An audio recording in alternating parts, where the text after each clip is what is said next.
Buenos días, buenas tardes, buenas noches. Aquí estamos en su espacio Entendiendo la Realidad, un espacio de diálogo cada semana gracias a el apoyo del grupo de medios ACN, acá desde Santo Domingo, capital de la República Dominicana.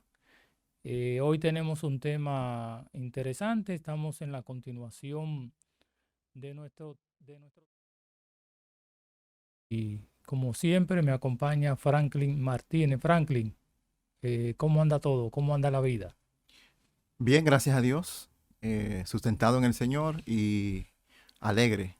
Un día más que Él nos da, es un día más para nosotros estar más que súper agradecidos.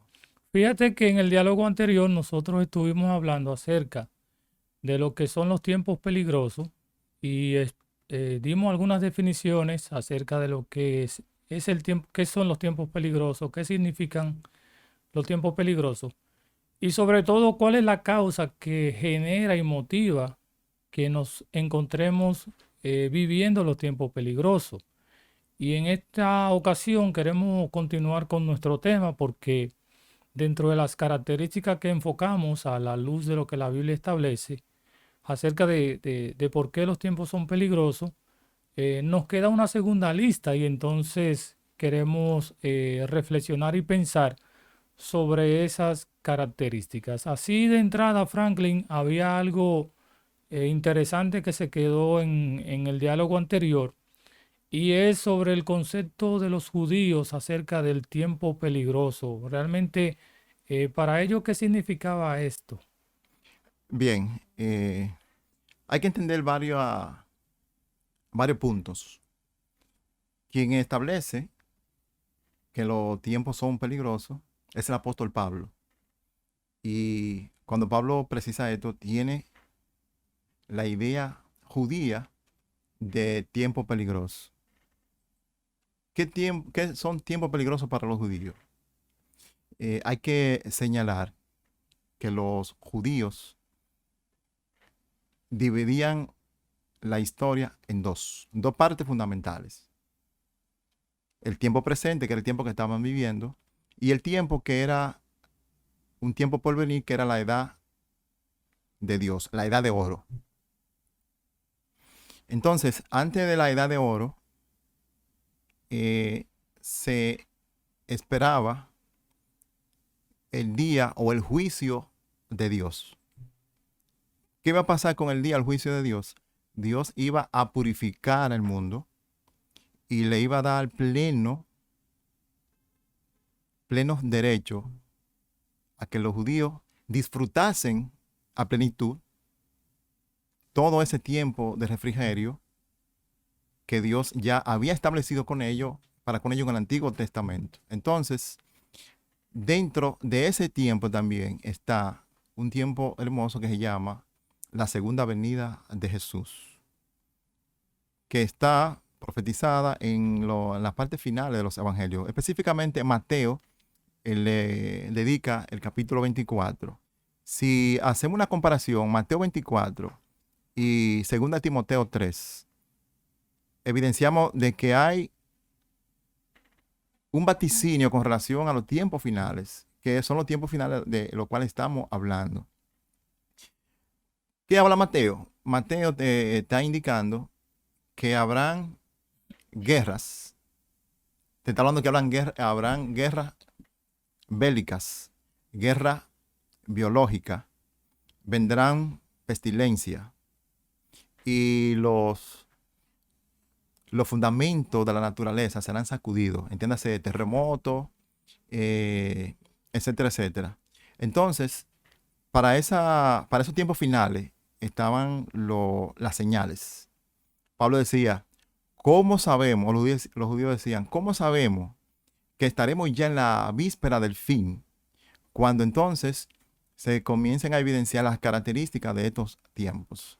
Entonces, de ahí que juega un papel importante que significa postrero. Pero, por ejemplo, cuando se da la persecución por parte del Imperio Romano, por allá por el año 70, cuando la destrucción del templo de Jerusalén, claro, algo que había sido profetizado por Jesús de que no quedaría piedra sobre piedra que no fuera destruida. En ese momento de persecución que se prolongó, como tú sabes, ¿verdad? La historia se prolongó por lo menos 3 siglos. Los judíos no pensaban que iba a ser el tiempo del fin y que estaban viviendo tiempos peligrosos. Sí, sí, claro que sí. Pero aunque ahí ya hay hay que separar dos figuras importantes, los judíos y la iglesia. La iglesia, como estaba acuñada en el pensamiento judío, debido a los injurios, a los maltratos, a muchas vejaciones, sí entendían por esas características que estaban en los tiempos del fin. Y entonces, en ese tenor, siempre estaban en vilo, esperando en cualquier momento la segunda venida de Jesús. Entonces, ellos lo relacionaban con un término que se usa en la Reina Valera como en otras traducciones, como tiempos postreros, cuyo significado significa último. Es decir, no hay ninguna diferencia entre lo que son los tiempos postreros y los tiempos finales o los tiempos peligrosos, valga la aclaración. Postrero significa último. Último. Último en una serie ordenada. Por ejemplo, yo te puedo decir a ti, Félix, iré a República Dominicana en el día postrero del año o en el mes postrero del año.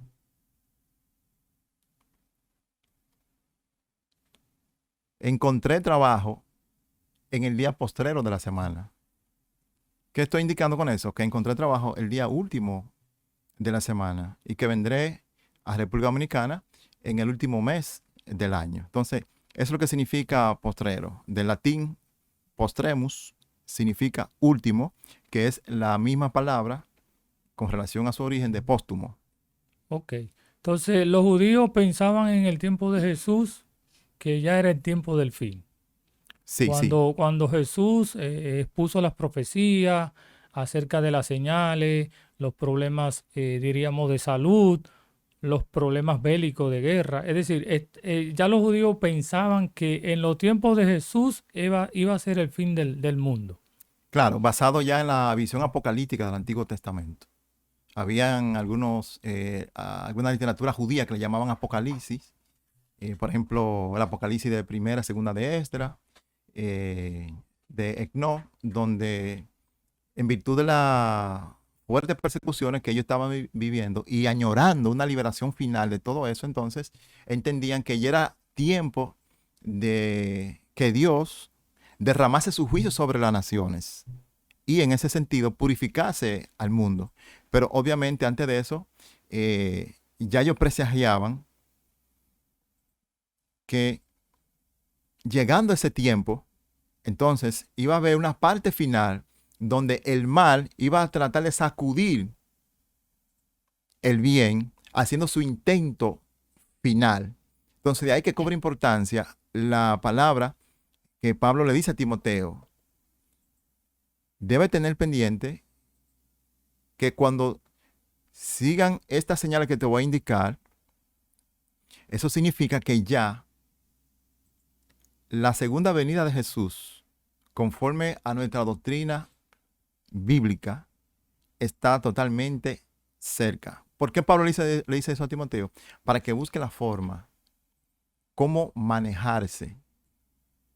Es como una especie como de advertencia. Cuando tú lo veas, entonces tú debes buscar el mecanismo, la estrategia del lugar para que sepa conducirte en esos tiempos tan feroces. Mira, la última advertencia que nosotros analizamos era la que Pablo le decía a Timoteo sobre los hombres amadores de sí mismos. A mí me llamó poderosamente la atención porque realmente es la realidad que nosotros estamos viviendo hoy. La sociedad que se ama, el culto al placer, los sentimientos, las emociones. Tenemos un problema de moralidad, ¿verdad? Con los grupos minoritarios que están haciendo presión para que se den las uniones entre una pareja de un mismo sexo. Es decir, es una sociedad que cuando Pablo estaba hablando de que habrá hombres amadores de sí mismos, es hombre que no le va a importar nada, es decir, capaz de satisfacer su propio deseo, cueste lo que cueste, hagan lo que tengan que hacer, poner en manifiesto cualquier conducta de esas antisociales. Es decir, que es una sociedad que no respeta nada, simplemente si yo me siento bien, si eso me produce placer, entonces lo voy a hacer independientemente de lo que las otras personas, inclusive que hasta antes uno se horrorizaba y a veces se asombraba de algunas cosas, pero realmente ya, Franklin, vivimos una sociedad donde hemos perdido la capacidad de asombro. Así es, por eso es que se le llama tiempo peligroso. Por ejemplo, la expresión que Pablo usa en griego es alepos, que Ok. significa tiempo violento, Sí, tiempo, y quizá la idea que Pablo da se refiere como a los animales salvajes, es decir, que no van a tener ningún tipo de control a la hora de exponer su furia y exponer su maldad y sus malas acciones. sí, así mismo, porque Alepo tiene varios significados. Tiempo peligroso, tiempo difíciles, tiempo amenazadores y tiempo feo. Fue la palabra que usó el propio Mateo cuando Jesús tuvo encuentro con dos personas que estaban poseídas por demonios. Dice que eh, lo trataban como si fueran fieras. Hay violencia y peligro a la vez. Entonces, estos son los tiempos que obviamente Pablo está Es vaticinando. decir, que esa expresión se aplicaría mucho a la cultura dominicana, ¿verdad? Sí, Porque hoy vemos mucha gente violenta en la calle, mucha gente, bueno, el otro día yo vi un video que yo dije, wow, estaban tratando estaban tratando de lidiar en un conflicto y una persona tiene un arma en la mano y está apuntándole a otra persona, pero resulta ser que el que está apuntando con la pistola es un policía vestido de civil. Entonces había un conflicto entre los policías que llegaron vestidos de uniforme y la persona que estaba apuntándole con una pistola al otro que era un civil. Pero tú ves el video y se da cuenta de que la persona que está apuntando tiene un rango superior a los policías uniformados que vinieron a tratar de mediar en el conflicto. Entonces, por asunto de orden jerárquica, aunque no entiendo esa parte ahí, no tenía el uniforme, pero el rango era mayor y él hizo uso de su autoridad para tratar de hacer esa conducta que prácticamente da la idea de un desenfreno total. así es. Bueno, parece que el texto señala muy bien.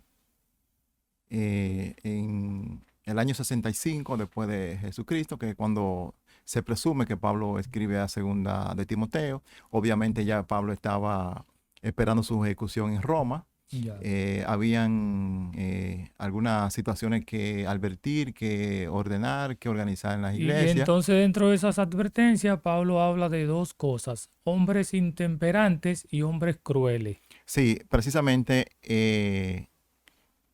el intemperante es aquella persona que tiene un hábito, tiene un mal uso de algo, tiene un temperamento que no puede controlar. Es una persona que no tiene control. Es la típica persona que nosotros en buen dominicano decimos, fulano sí es temperamentario. Es el individuo que no puede controlar su temperamento.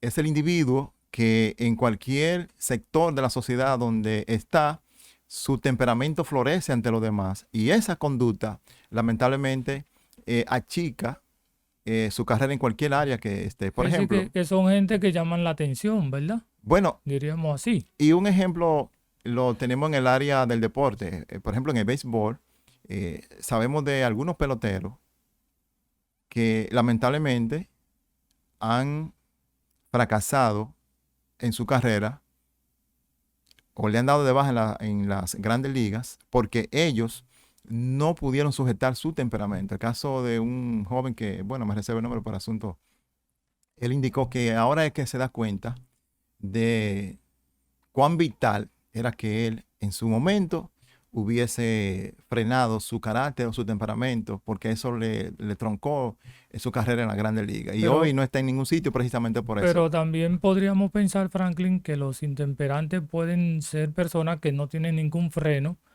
no solamente a las cuestiones de vicio, ¿verdad? Sino podríamos ser por el asunto de comida. Hay gente que hacen adiciones al trabajo, hacen adiciones a cualquier tipo de método para adelgazar. En fin, es decir, la persona intemperante es una persona que, como tú decías al principio, es una persona que no tiene control, pero ¿y las personas crueles en este caso? Bien, en conclusión con el temperante, aquella persona que no puede bajo ninguna circunstancia controlar sus deseos e impulsos. Y ahí está, puede ser hambre, puede ser comida, puede ser una droga, puede ser un alcohol, pueden ser las mujeres, y en fin, cualquier cosa que te lleve a una actitud desenfrenada. Entonces, los hombres crueles, ¿qué estaría en el pensamiento del apóstol Pablo cuando hablo La acerca de palabra eso? que se usa en griego es aplicado a similar a fieras salvajes, Fiera salvaje. aplicada a los animales. O sea que el salvajismo es tan fuerte, tan poderoso, que el individuo que lo practica no tiene ningún tipo de compasión por su víctima. Por ejemplo, ¿dónde vemos este tipo de salvajismo o este tipo de práctica? Eh, En el transporte, pero más allá del transporte, lo podemos ver en el individuo que se dedica a delinquir.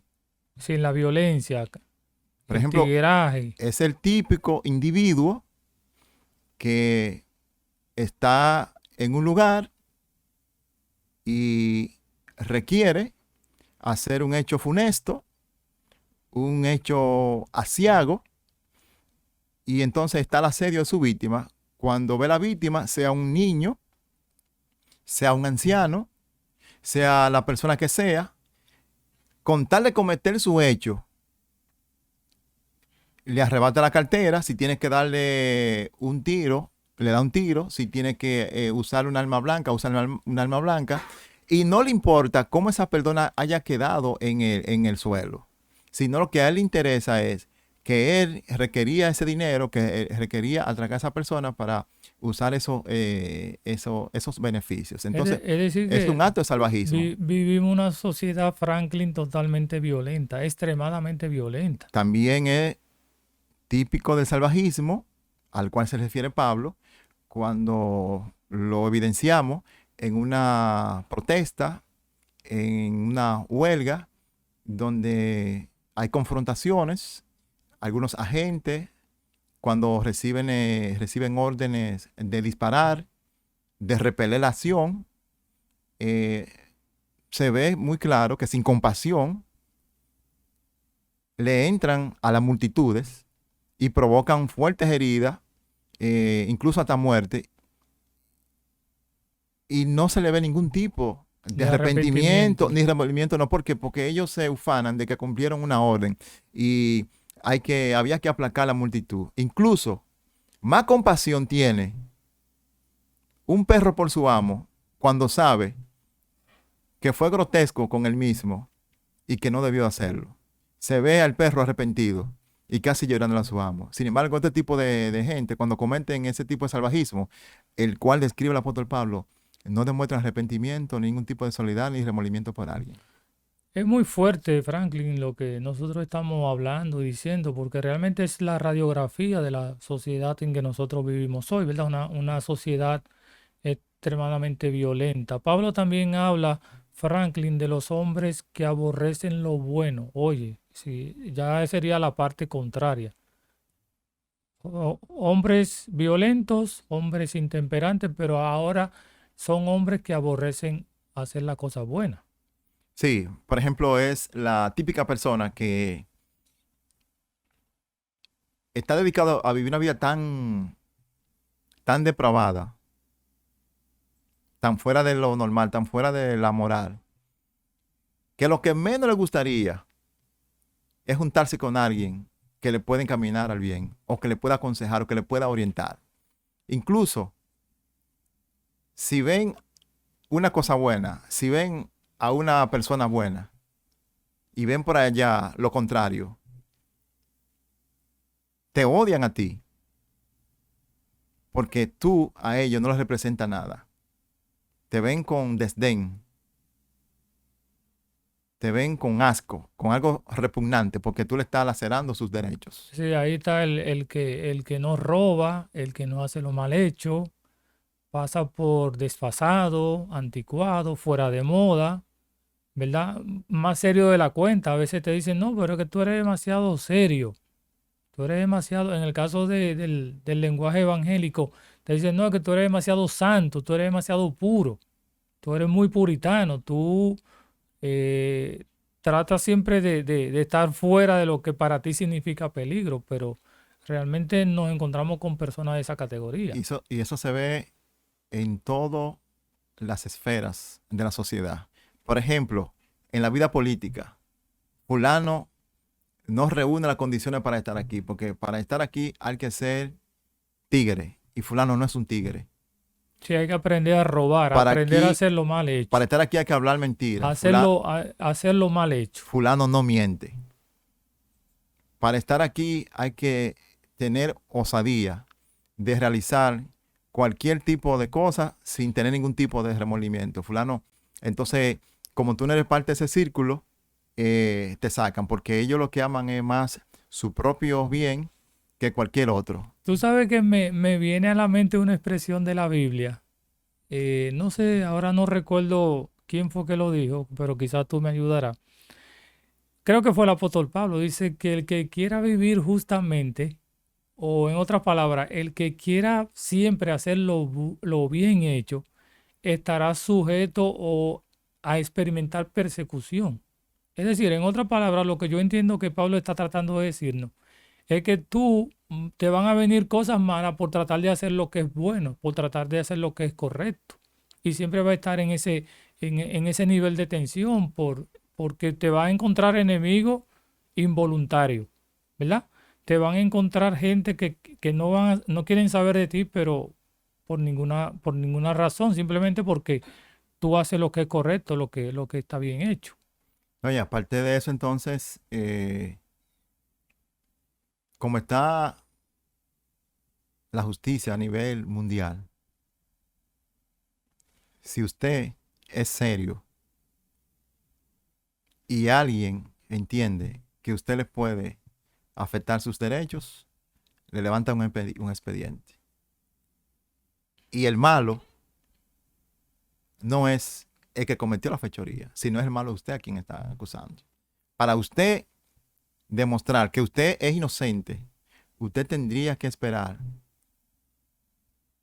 que se agoten todos los derechos en su defensa y que una corte pueda revisar bien su caso. Así que, parafraseando el texto, diríamos que los que quieren hacer lo correcto estarán siempre sometidos a vivir en momentos de tensiones y de cosas que no son agradables por hacer lo correcto. Eh, Fíjate, Franklin, que también el apóstol Pablo, ya ir terminando en nuestro diálogo, porque el tiempo está avanzando, habla de una lista de hombres traidores, impetuosos, infatuados, y dice al final Pablo, amadores más de los deleites que de Dios. ¿Qué es eso de hombres infatuados y hombres impetuosos? Primero está los, la persona calumniadora. Esta frase es una de las que más hay que poner atención. ¿Por qué? Por lo siguiente. La palabra viene del griego diabolos y traducido en el castellano como diablo. Entonces, Satanás es el padre y jefe de todo aquel que habla mentira. De los calumniadores. Sí, sí, según la etimología de la palabra. Usted se sumerge en hablar mentira. Aunque usted diga que es creyente y que es cristiano, su padre no es Dios, porque Dios es el dueño absoluta, quien propugna la verdad en toda su esencia. Entonces, ¿qué pasa? Por ejemplo, a ti alguien, Feli, puede entrar a tu casa y te joya, dinero, y tú puedes recuperar esa joya y recuperar ese dinero con el tiempo. Ahora, es todo lo contrario cuando alguien levanta contra ti una calumnia que en contra de Feli corra un rumor y ese rumor se disgrega por todas las redes sociales, por todos los medios informativos. Mientras la chava y viene, tu honor está en el suelo. Ahora, siempre el que calumnia a alguien es porque busca un interés particular. Como yo derribo a Félix, cómo yo derribo a fulano de tal. Eso se usa mucho en la política, se En usa la mucho en farándula. el trabajo también. Por ejemplo, si yo tengo este cargo, pero lo tiene fulano de tal, entonces deja ver qué estrategia yo busco, yo realizo para ver cómo yo me hago de ese cargo. Entonces ahí viene la calumnia. Pero no son calumnias así sencillas, son calumnias vuelta a un teatro, vuelta a un show. Como decía Hitler, di una mentira 1000 veces y se convertirá en verdad. Y entonces de los hombres infatuados, ¿qué te da la idea de eso? Son fatuos, me imagino que debe ser una persona en su juicio, ¿verdad?